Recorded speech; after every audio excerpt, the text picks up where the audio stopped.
राजकीय क्षेत्रातलं कर्तृत्व त्यांनी सिद्ध केलेलं आहे. बांधवांनो, कर्तृत्व सिद्ध करण्यासाठी संघर्षमय जीवन असावं लागतं आणि मोठा माणूस होण्यासाठी मोठं मन असावं लागतं. असे कर्तृत्वाने आणि मनाने मोठ्या असलेल्या सन्माननीय अर्चनाताई घारे यांना मी विनंती करतो की आम्हाला प्रेरणादायक अशा प्रकारचं संबोधन करावं. नमस्कार. सर्वप्रथम श्री देव झेंडोबा यास नमस्कार. पालनसूर या ठिकाणी झेंडोबा चषक याचं आयोजन केलेलं आहे आणि सर्व झेंडोबा कला क्रीडा मित्र मंडळचे सर्व पदाधिकारी, मी विचारलं अध्यक्ष कोण आहे तर सगळ्यांनी सांगितलं अध्यक्ष कोण नाही, आम्ही सगळे मिळून काम करतात. हे खरंच कौतुकास्पद आहे.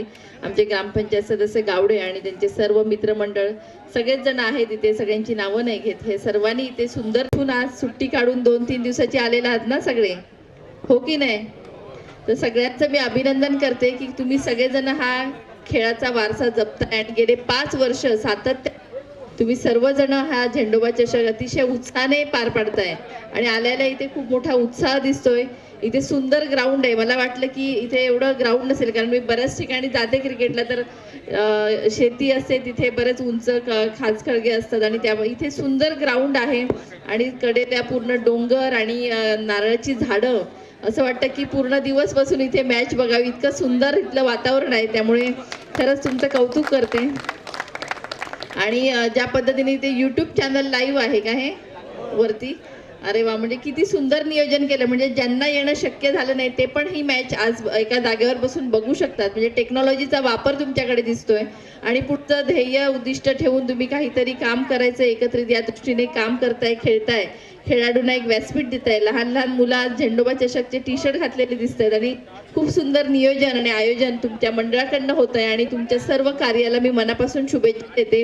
आणि चांगल्या प्रतीचे मॅचेस मी आल्यावर आता मी बघितले की सुंदर खेळाडू आहेत आरवली पासून आणि अजून आता किती लांब लांबवरनं संघ आलेले आहेत. त्यामुळे सर्वांचं इथे कौतुक करते की एक स्टँडर्ड तुम्ही या झेंडोबा कला क्रीडा मंडळाने जपलेला आहे आणि पुढच्या काळात नक्कीच वाढवाल आणि याच तुमच्या या तरुणाईचा एकत्र येण्याचा चांगला उपयोग पुढच्या काळात कसा आपल्या समाजासाठी, आपल्या गावासाठी सामाजिक कार्य असेल, अजून काही असेल, कसा करता येईल हा केला पाहिजे. कारण तुम्ही पुणे मुंबईची किंवा जी लांब राहणारी मुलं आहात, ही 4 गावं फिरलेला आहात, 4 शहरं फिरलेला आहात आणि तुम्हाला आमच्या ग्रामीण भागातली सगळी तुमचे बांधव तुम्हाला आयडॉल मानतात, तुम्हाला आदर्श मानतात.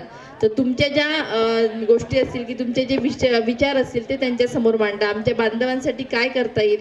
आज आमचा बांधव कुठेतरी मागे पडलेला दिसतोय की इतका टॅलेंट असूनही, म्हणजे 10वी-12वी मध्ये आपण बघतो की कोकणातला मुलगा हा महाराष्ट्रात पहिला असतो, कोकणातली मुलगी ही महाराष्ट्रात पहिली असते आणि एक वेगळं टॅलेंट आहे त्यांच्यामध्ये. तर त्यांच्यासाठी काय करता येईल. त्यांना आता आम्ही येत्या 5 तारखेपासून UPSC आणि MPSC साठी आपली जी मुलं मागे पडतात त्यांना प्रत्येक कॉलेजमध्ये, शाळांमध्ये जाऊन कसं करिअर काउन्सिलिंग त्यांचं करता येईल, त्यांना ट्रेनिंग देता येईल, हे आम्ही मोफत चालू करतोय.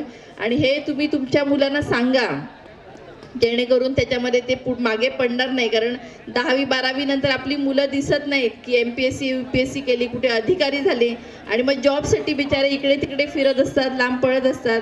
त्यामुळे याच्यासाठी कुठेतरी काम करणं गरजेचं आहे. तुम्ही म्हणाल आज क्रिकेटची स्पर्धा आहे त्याच्यात हे काय नवीनच सांगताय, पण हे पण गरजेचं आहे आपल्या मुलांसाठी. आणि तुम्ही सगळे तळमळीने काम करताय आणि नक्कीच पुढच्या काळात तुमच्या या तरुण ताकदीचा, तरुणाईचा उपयोग तुम्ही या विधायक कामासाठी पण कराल असा विश्वास या ठिकाणी व्यक्त. तुमच्या या कार्याला, तुमच्या या खेळाला मनापासून शुभेच्छा देते, सर्व संघाला शुभेच्छा देते आणि झेंडोबाच्या आशीर्वादाने नक्कीच तुमची स्पर्धा वर्षानुवर्ष अजून अशीच चांगली पुढे पार पाडेल असा विश्वास या ठिकाणी व्यक्त करते. बोलवलं, बोलण्याची संधी दिली त्याबद्दल तुमच्या टीमचा आभार व्यक्त करते. थांबते. धन्यवाद. जय हिंद, जय महाराष्ट्र, जय झेंडोबा. थँक्यू. धन्यवाद ताई. अतिशय मौल्यवान आणि आयुष्यात उपयोगी पडतील अशा प्रकारचे मार्गदर्शन तुमच्या वाणीतून आम्हाला लाभले. मॅडम, तुम्ही इच्छा व्यक्त केली पुरा दिवस इथे बसून सामना ते बघण्याची, त्याचा आम्हाला आनंद होईल. जर पुरा दिवस थांबला तर पूर्ण तुमच्या सगळी सोय करून तुम्ही इथे राहिला तर आम्हाला आनंदच होईल. तुम्ही ते थांबा असे आम्ही आमंत्रण देतोय. त्यानंतर सन्माननीय असं अर्चनाताई यांचा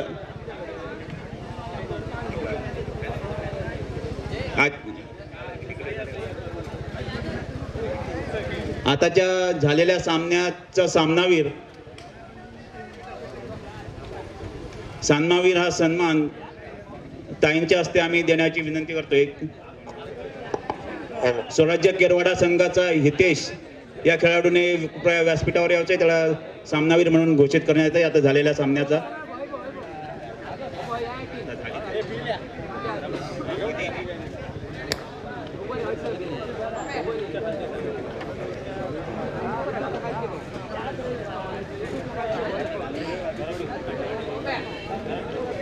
त्याचप्रमाणे आडेली संघाचा प्रतिनिधी कृपया व्यासपीठावर पाठवा. सन्मान प्रदान करताना अर्चनाताई घारे,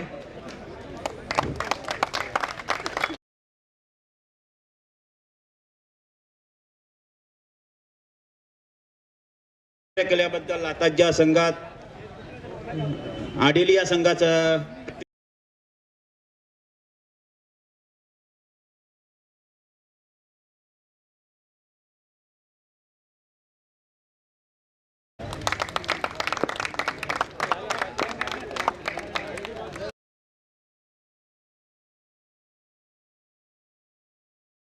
अर्चनाताई घारे व त्यांचे सर्व सहकारी येथे उपस्थित राहिलेत. त्यांनी आम्हाला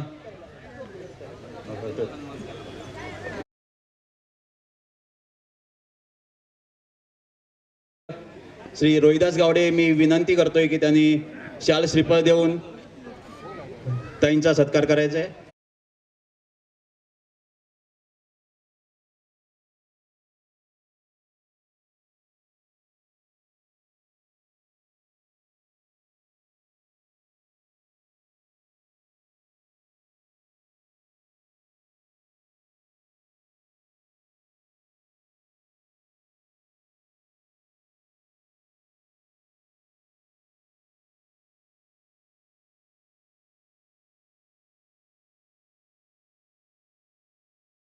शाल श्रीफळ देऊन त्यांचा यथोचित सन्मान होतोय. श्रीदेव झेंडोबा कला क्रीडा मंडळ पाल गोडवणेवाडीच्या वतीनं धन्यवाद राहू दे. तुमच्या हातून अनेक विधायक कामं घडतील वर आपल्या भावी राजकीय व सामाजिक कार्यासाठी आमच्या शुभेच्छा व सहकार्य नेहमीच तुम्हाला लाभेल. आपण येऊन आम्हाला उपकृत केला त्याबद्दल आम्ही आपले आभारी आहोत. तसंच नेहमीच आपली सहकार्याची अपेक्षा करून आम्ही आपणास विनंती करतो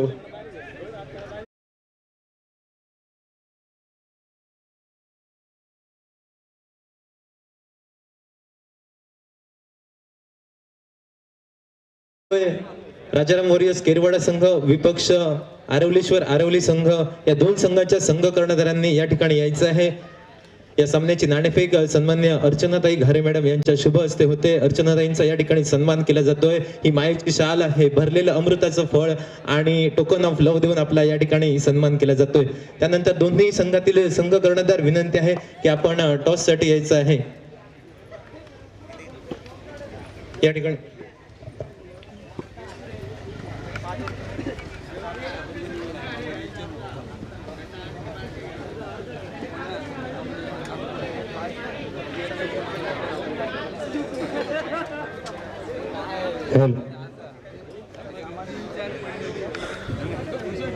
सन्माननीय अर्चनाताई घारे मॅडम यांच्या शुभ हस्ते या सामन्याची नाणेफेक होते. क्वार्टर फायनलचा हा शेवटचा सामना जो संघ जिंकणार तो थेट सेमीफायनल मध्ये प्रवेश करणार. एका बाजूला आहे आरवलीश्वर आरवली संघ आणि दुसऱ्या बाजूने सिंधुदुर्ग जिल्ह्यातील एक नामवंत संघ ज्या संघाचं नाव अगदी आदराने घेतलं जातं सर गोपाळ बट्टा, ज्या संघाचं नेतृत्व गेले अनेक वर्ष करतायत तो संघ राजाराम